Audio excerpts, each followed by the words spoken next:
You love and experience deep fulfillment and joy and really thrive out there. That's a rich life.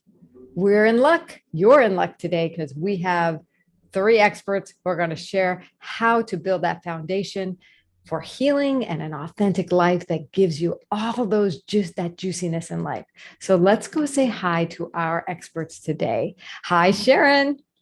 Hello, Laura. Thank you so much. My name is Sharon Plaché. I'm an integrative wellness professional and somatic therapist. My website is my name, SharonPlaché.com, and I'm coming to you from San Diego, California. Thank you. Welcome, Sharon. So glad to have you. And hi, Dana. Hello, thank you. I'm Dana Laquidara, and I'm an author and speaker, and my website is danalaquidara.com, and I'm coming to you from Massachusetts, outside of Boston. Wonderful. Fabulous to have you. And Carol, hi. Hi, Laura. I'm Carol Pilkington. I'm a spiritual counselor and astrologer, and my website is carolpilkington.com, and I'm coming to you from Los Angeles, California. Well, I'm so happy to have all of you here because of the nature of today's topic of building that foundation for healing, bringing us into our authentic power so we can do our life's work. So, Sharon, I thought I'd start with you. What advice do you have and wisdom for our viewers to build that foundation? Thank you, Laura. I love that concept of foundation because it's really what we build upon. And we had talked about the importance of self-regulation. And to have a strong foundation, self-regulation really is integration within our body-mind. And one tip I'd like to give today is we're familiar with having a right and left hemisphere of the brain. We also have an autonomic nervous system where we're active and busy, and then we're relaxed and calm. And these can get dysregulated. So let's look at a way to quickly do some regulation. We can do it through bilateral touch. Could be on your shoulders, on your legs. We could also do it through integrating our intelligence centers. We have a belly brain, a heart brain, and the brain we know up here in our head. So let's put a hand on our belly. Let's put another hand on our heart. And imagine that you're breathing in and out of the heart, feeling yourself settling back into your back. And we're having the intention of integrating the intelligence of our heart with the intelligence of our gut instinct. And then I'm going to have you imagine just either like tick-tock, a little movement side to side, then again through the cerebellum, we're getting some integration. Now the hand that's on your belly, let's put it back here on your neck where your brainstem is, and then settle into stillness. Feeling again the intention of the integration of your brainstem up into your limbic brain and all the way up to the prefrontal cortex, connecting with the intelligence of the heart. Might even want to take a moment and settle in, close your eyes. Feel your back fully supported wherever you're sitting, and having that intention of breathing in and out of the heart. So this is an internal awareness. Now bring both hands here to your heart center. The heart has the largest electromagnetic field emanating from the physical body. And I want you to feel that settling in, feel your seat that you're sitting in, your bottom, your whole pelvis in the seat, your back fully supported. Feel the line of integrity through the center of your being, and really feeling that whole integration, right? It's neurological, it's biological, it's physical, emotional, mental, and spiritual.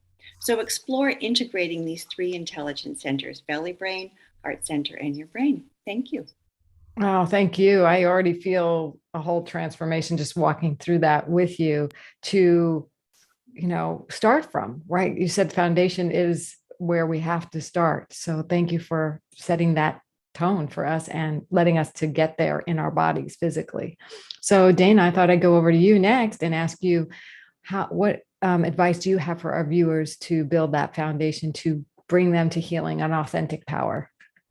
Sure. I like people to identify their top 3 or 4 priorities and then decide if there are things in your life that don't support or align with those top priorities. Are there things that you can eliminate? Are there things that you can say no to? And this can mean anything from your physical environment, such as clutter that you can get rid of, or old beliefs, critical thoughts, things on your calendar that are obligatory but that you don't enjoy or don't need to do anymore. And so it's a really an internal and external decluttering in order to just support your priorities that you choose. I love that you say no to things because I think we are not practiced enough with that. Do you have any advice on the best way to do that? Well, it certainly is easier said than done, but again, I think it goes back to asking yourself, does this option support one of my top priorities? And if the answer is no, then okay, then it's a no. You know, it's not always easy to do, but it is a good guideline to at least aim for. Yeah, and I think it bears repeating because it is so challenging. However, given what Sharon you provided, you have this foundation from a centered place, you feel stronger, you can say no and clearer to identify those priorities. So we're just building on this, and then you're growing towards that higher energy, and aligning now where your body is at and your physical space and what you're doing with your time. So Carol, take us to your advice for how to build on this foundation and achieve that juicy healing and authentic power. One of my favorite quotes is from Carl Jung, and he says, until we make the unconscious conscious, it will direct our life, and you will call it fate. And so one of the things that I feel is so important is to first become aware that something is out of place, that something is not right within, and then to be honest about where you are, to be honest about how you're feeling and how it's affecting you, and then become aware of how it's affecting your environment, your relationships, and the people that you're in communication with, and then take steps to work on it and work through it. It's so important. Yeah, nice. I mean, that awareness is key. Awareness is the key to all change. And the three of you is like all this advice is powerful because you become aware that you need to do something. And guess what, Sharon, we use your process, and Dana, we make choices, and Carol, we keep staying aware, right? Oh, awareness doesn't stop at one awareness. Would you agree, Carol? Absolutely. That's Yeah. right. It's an ongoing, it's a multi-layered process. Yeah. Once you become aware of one thing, then what happens? Yep. You just keep going. And like I said, it's a matter of being honest with where you are and being okay, not judging, because that only keeps it in place. Yeah, exactly. So taking away that judgment is a key takeaway from today, because the more you can step into the truth, the authenticity, allowing for whatever it is, you can do exactly what the three of you are saying to do. So thank you for that wisdom to help us build that foundation, to heal our lives, to grow and step into our authentic power. I want to get to know you a little bit better. So Sharon, would you share with us a little bit more about who you work with and what you do, passionate about doing with them? Thank you. Well, I am passionate about what I would define as trauma-sensitive care and authentic presence in relationship. And the latest research on trauma and recovery from trauma is actually creating a safe, nurturing, supportive environment through interpersonal relationships. So having had a practice here in San Diego for over 30 years, working with the veteran population with clinical PTSD diagnoses, I've really had a chance to take a deeper dive into respecting the needs that we have neurobiologically within our physical body and in our interpersonal relationships. So my passion is first to create safety.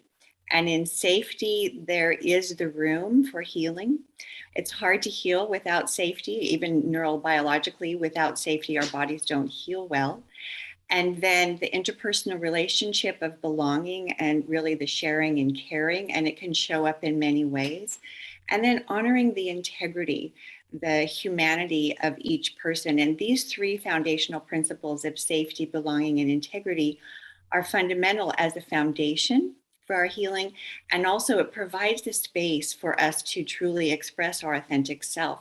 Many of us growing up, when we expressed our authentic self, it wasn't received well, or it wasn't understood in our environment. So my greatest passion is creating an environment where we can do the deeper dive into our trauma and reclaim, I call it coming home to the self, like the never ending love story of truly coming home to our authentic self.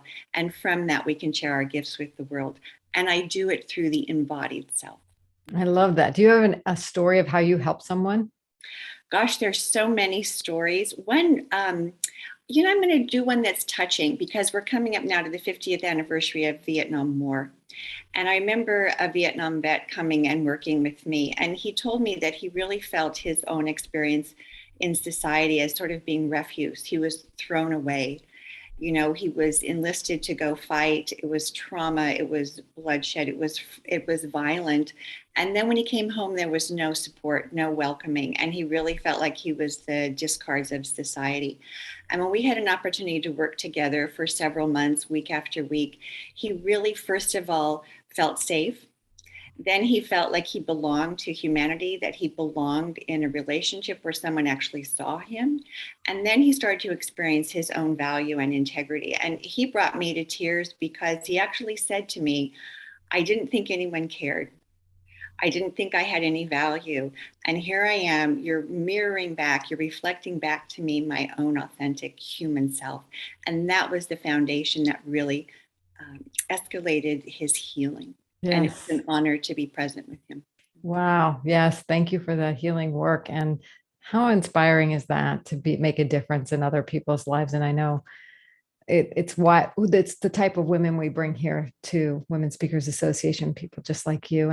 And Dana, I'd like to learn a little bit more about you as well, and tell us about who you work with and what you do with them and your passion.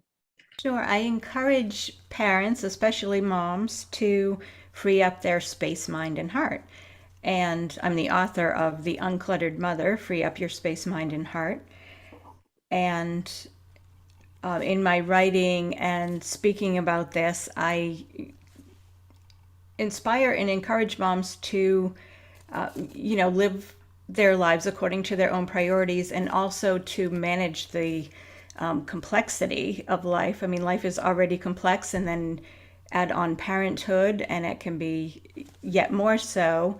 And in order to sort of get to their own divine selves and live joyfully and creatively, it sometimes requires getting rid of old baggage, healing old wounds, getting rid of the stuff. And so that's what I do. I encourage all that decluttering, tangible and the intangible, in order to be just more free and more authentic. Yeah, there's so many layers to clutter, right? And Yes. so tell us about how you came to this work. It started when my children were growing up, and I just had this sense that their childhood could potentially go by in a blur.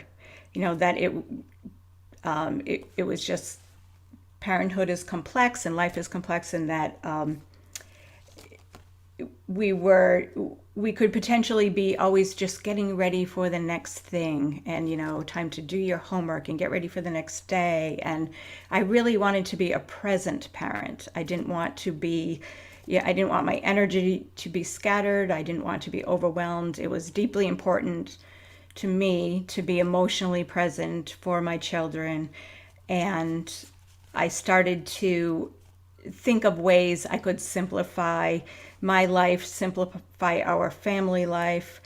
And I started sharing these through writing and blogging and essays, and eventually hearing back from other moms. I was learning as I went along, and then heard from other moms that things I was doing was helping them, and they were saying no to more things and decluttering. And one example is a piece that I wrote is called Have a Mediocre Holiday. And in that piece, I just encourage moms to, do what brings them joy for a holiday, but that, we put so much pressure on ourselves as mothers and as women, I think, to create a spectacular holiday, which is fine if you can do that, joyfully and peacefully enough. But if you're overwhelmed, then maybe lower your expectations. It's okay to have, a mediocre holiday, but be happier and more at peace, and then everybody benefits. My takeaway from that awesome story is the perfect doesn't mean joy. It's Right. like joy and perfection are like at opposite ends of the spectrum sometimes. So thank you for sharing that and for the help in uncluttering on all levels that you do. And Carol, let's learn about your work. Who do you work with and what do you do with them? Well, it's interesting that you mentioned joy, because I often say that joy is our birthright. And so I help individuals that are dealing with anxiety and stress and grief and loss, and that are going through some kind of midlife crisis. And so I show clients how to move through the emotional barriers that inhibit them from being present to the life that they're living now with more energy and more joy. And I dread when I hear people talking about they think that they might need to go on medication.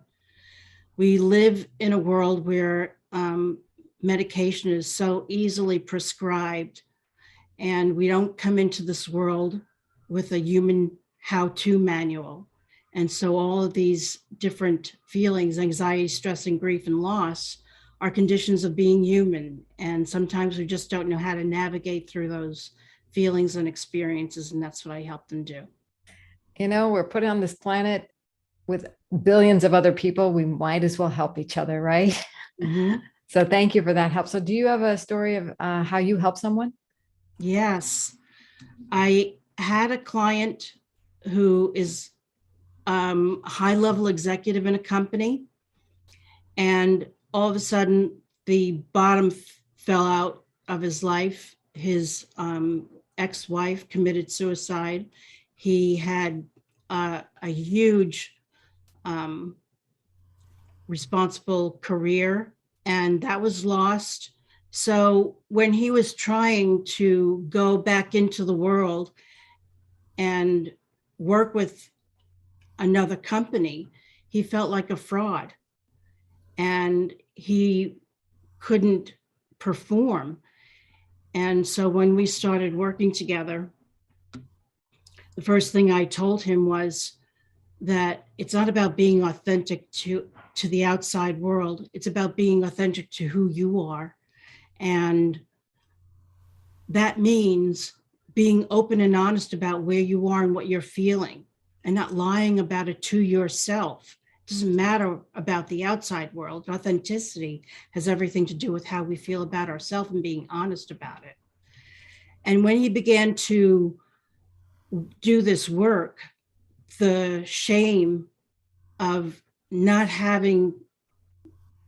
being where he felt he should be started to melt away, and he started to feel much better about himself and more confident again with the gifts and talents that he actually did have. And so he was just blown away, and I was really grateful to be able to help him go through that process. What a great example of how one builds their foundation, and how with the right support, just little tweaks, guidances, tips, expertise, that we can step into our full healing and our full authentic power.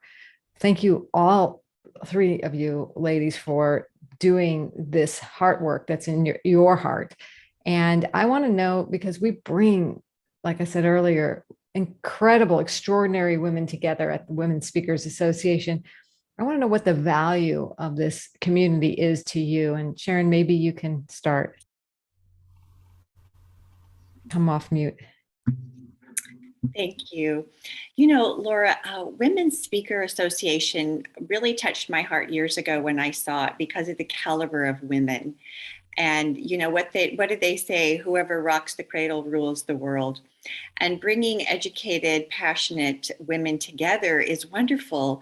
What I was really interested in was the collaboration, right? The community, getting to meet women both in person and virtually. And what becomes of that, the potentiation of passion and passion coming together. And I really felt that what this organization had as its foundational values and its application and opportunity really spoke to me. I love the growth. I'm a lifetime learner. Everyone knows, I'm doing one more training and one more training, and there's wonderful training and education and support. And then there's opportunities to really learn how to get our message out, maybe in different ways, in different platforms that we hadn't thought about. So all of the above is great, community growth and connection out into our world. So thank you. It's a great organization. And thank you for being a part of it. And Dana, maybe you can chime in on the value of Women Speakers Association to you. Yes, something that I love about the Women Speakers Association is there is so much opportunity for growth and so many resources and offerings in one place. I love the simplicity of that. Instead of searching for many different resources in many different places, I can come here and get so much from this. And, so many wonderful women who are supportive and just so many great offerings under one umbrella, I think is great. Yeah, thanks for highlighting that. It really is a one-stop shop in many ways for growth and connection, collaboration, like Sharon said as well. And Carol, tell us from your perspective, what is the value of Women Speakers Association? Love and heart starts from the top and it trickles down. And when I first met Gail years ago, I was really taken by her heart and her commitment to helping women be seen and heard. And I so appreciated that. And that's why I rejoined Women's Speakers Association. And like all the others that have said, the support is just phenomenal, and the opportunities that are provided for us to shine. And I really appreciate you, Laura, for doing this, because this is the ultimate, where we can come on live and be asked questions that pertain to how we do our work. And I really, really appreciate this opportunity. Well, I appreciate you and thank you for that. And this is what Women Speakers Association is about. It's about that connection. It is about those opportunities to help each other shine. And every one of you, whether you're watching or you're here with me today, is valuable. Your message matters. Your work matters. You're making a difference. So I acknowledge all of you and thank you, Carol and Sharon and Dana, for being here with me today to give your gifts so generously to help people build that foundation for their healing and their authentic power. We'll be back with you next week with another edition of our Women Speakers Association's Women's Premier Show. And if you want to learn more about becoming a member, go to joinwsa.com, or we have a free download, the Speaker Success Plan. And guess where you can get that? speakersuccessplan.com. All right, we'll see you all next time. Bye.